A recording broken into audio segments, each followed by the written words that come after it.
que voler le vôtre.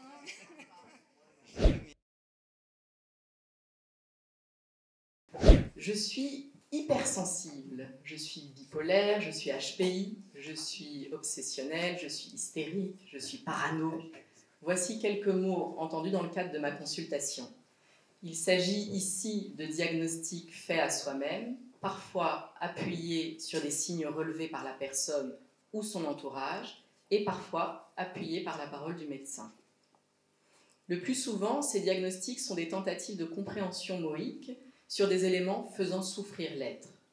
Ce terme de compréhension est important car bon nombre de personnes, consultant des médecins ou des professionnels du champ psychique, veulent comprendre au sens de saisir, de cerner, mettre une étiquette sur ce qui les concerne. L'écueil moïque est de penser que comprendre, c'est du registre de savoir sur soi-même et que cela peut venir dénouer une difficulté.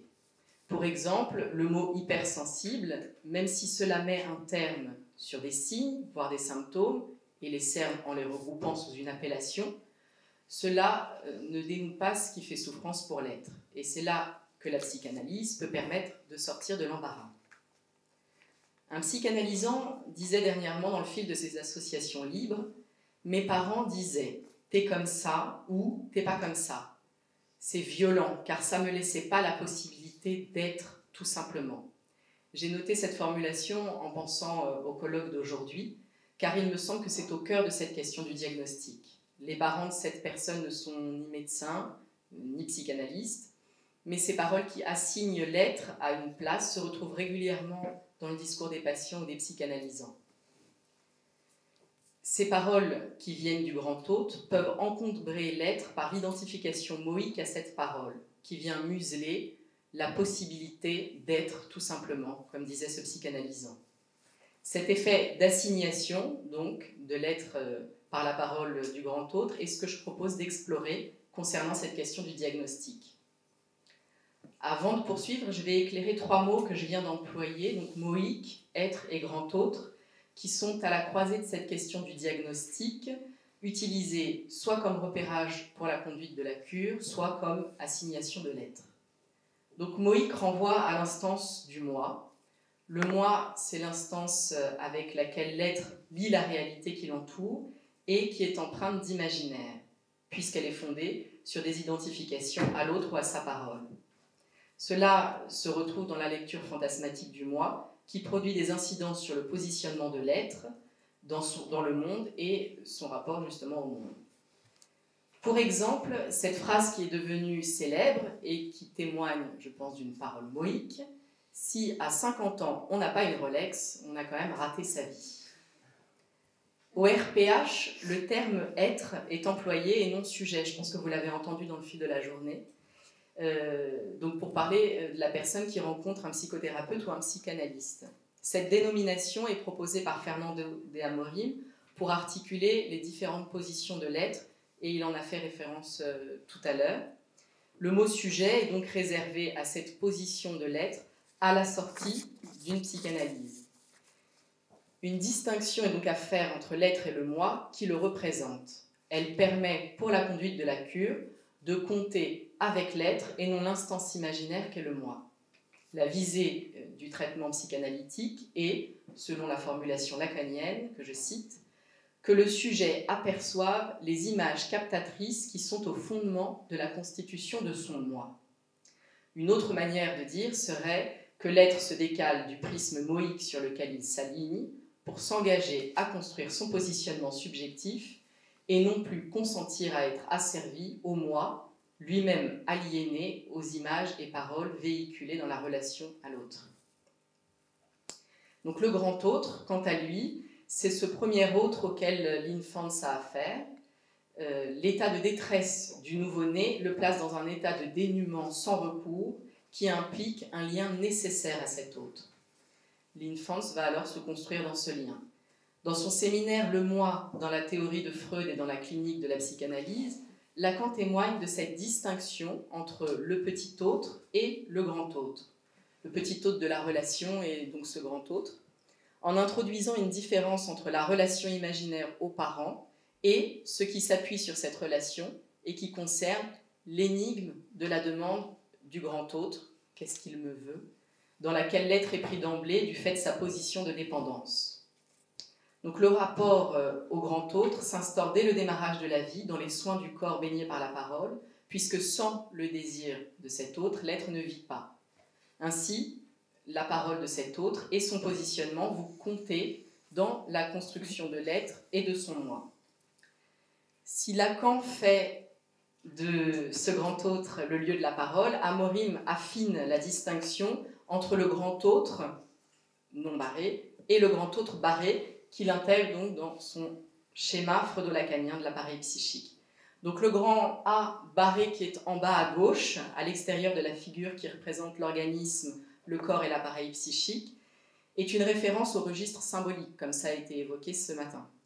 Donc la barre représente la castration, sans laquelle nous serions aliénés au registre du grand autre non barré, donc le A. Oui, je vais faire, merci. Ce grand autre mal barré, si je peux dire ainsi, donc se retrouve sous 3 formes de A, ici, voilà, qui sont barrées en fait suivant la structure de l'être. C'est-à-dire que ces formes de A témoignent du rapport au complexe d'Oedipe, et donc vous voyez bien qu'ils sont situés au niveau intrapsychique. C'est ici que se constitue le rapport de l'être, qui est donc caché derrière son moi, au grand autre qui l'inscrira, selon le rapport à la castration, dans l'une des 3 structures, névrose, psychose ou perversion. Ce repérage théorique éclaire ce dont il peut être question avec le diagnostic, qui, s'il permet de dispenser un traitement curatif, peut aussi, par sa formulation, produire un effet sur la dynamique intrapsychique de l'être et avoir des répercussions sur sa vie. D'où la question de laquelle je suis partie. Le diagnostic permet-il un repérage pour la conduite de la cure ou produit-il une assignation de l'être? Et cette question est intimement liée à celle du moi et celle du grand autre. Donc le diagnostic en médecine permet d'ajuster le traitement, médicamenteux ou chirurgical. Et en psychanalyse, il permet d'orienter la conduite de la cure, soit de faire usage des techniques psychanalytiques en fonction de la structure de l'être. Un élément notoire est le fait que le psychanalyste ne formule pas de diagnostic. Donc en position de A barré prime, ici, voilà, il tend à permettre à l'être de s'engager. Grand A barré prime. J'ai dit quoi? A prime. A barré prime, j'ai dit. Oui. Grand A barré prime. Il tend à permettre donc de s'engager avec le symbolique, qui est de l'autre côté, grand autre barré, afin que ce dernier sache pour et par lui-même sur ce qui le concerne et non suive une voie imaginaire d'un grand autre qui dirait à l'être ce qu'il est. Le stade du miroir est un prototype de ce positionnement du grand autre qui permet l'identification à une image par la parole. Et cela est nécessaire à ce moment-là pour l'infance, puisque le moi permet à l'être d'assumer son image du corps. Mais par la suite, cette voie d'une identification à la parole de l'autre œuvre à un renforcement moïque, délétère pour l'être, puisque cela vient le voiler. Si le médecin emploie le diagnostic pour délivrer un traitement, nous pouvons parfois entendre dans nos consultations ou dans la vie quotidienne que le diagnostic délivre une étiquette de laquelle le moi peut se saisir. Alors le diagnostic pourra être utilisé comme porte-étendard que le moi agite dans son rapport au monde pour venir le représenter. Une personne arrivant à ma consultation indique que ce qui le fait souffrir, est le fait que la relation avec sa compagne se détériore et qu'il ne veut pas la perdre. Elle l'a sommé de consulter car la situation ne peut pas continuer. Il devient beaucoup trop agressif et quand j'examine cela, il dit qu'il est très en colère et tourne en rond, selon son expression, comme un lion en cage toute la journée. Et dès que madame rentre, il se défoule alors qu'elle n'y est pour rien. Pendant 6 mois, il a été en arrêt maladie pour dépression. Ensuite, il a pu négocier une rupture conventionnelle avec son employeur. Et là, il arrive en fin de droit avec les nouvelles réformes. Là, le solde de son argent, en fait, diminue. Et c'est là que la situation devient un peu tendue, qu'il vient à ma consultation. quand j'examine avec lui cette question du travail et de la reprise du travail, il dit « Je suis malade. Ma maladie, c'est que je suis en dépression. Le médecin l'a bien dit. » Le diagnostic de dépression a donné lieu à une prescription d'antidépresseurs, d'anxiolytiques et une mise à l'arrêt. Il rencontre un psychiatre une fois par mois et parfois une autre fois supplémentaire quand il ne va pas bien. Donc le diagnostic, qui a produit un arrêt mais pas d'orientation vers un psychothérapeute ou un psychanalyste, est venu appuyer une situation délétère pour cette personne jusqu'à ce que la destruction produise ce sursaut, le menant à ma consultation. Pour cet homme, le diagnostic opère comme justificatif à sa situation et au-delà, ce diagnostic le coince dans une position de malade, comme il le nomme, permettant ainsi à la dynamique pulsionnelle sous-jacente de poursuivre son œuvre dans une voie nocive. Le fait d'élever le symptôme de dépression au rang de diagnostic, en suivant donc la logique du DSM qui a été citée ce matin, assujettit à cette position de malade. Si le diagnostic est avisé sans permettre d'appuyer l'orientation vers un psychanalyste, il bascule alors vers une assignation de l'être par une identification moïque aux symptômes. Donc cet homme finit par dire « Je prends une mauvaise direction où tout s'abîme.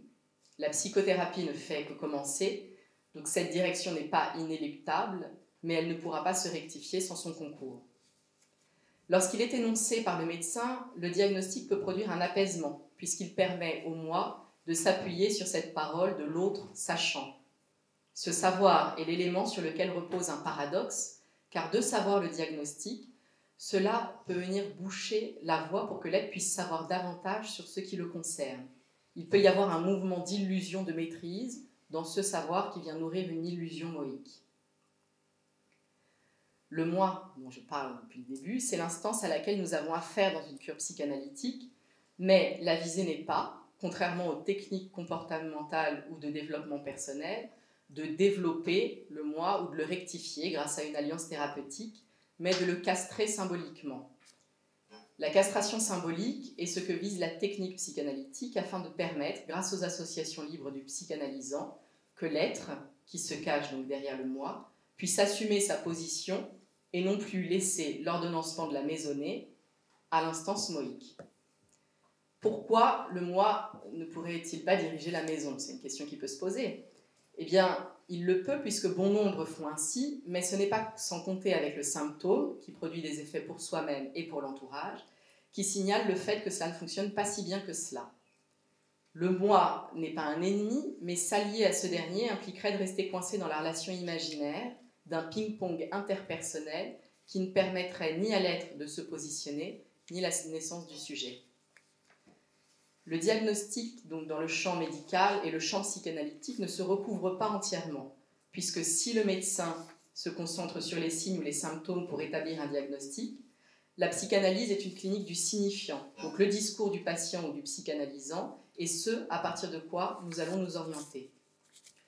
Durant mon cursus universitaire, donc j'ai suivi, je pense comme beaucoup, des cours de sémiologie, et avec mes camarades étudiants, nous cherchions ce que nous pouvions avoir ou être, puisque la sémiologie s'organisait suivant différentes structures psychiques.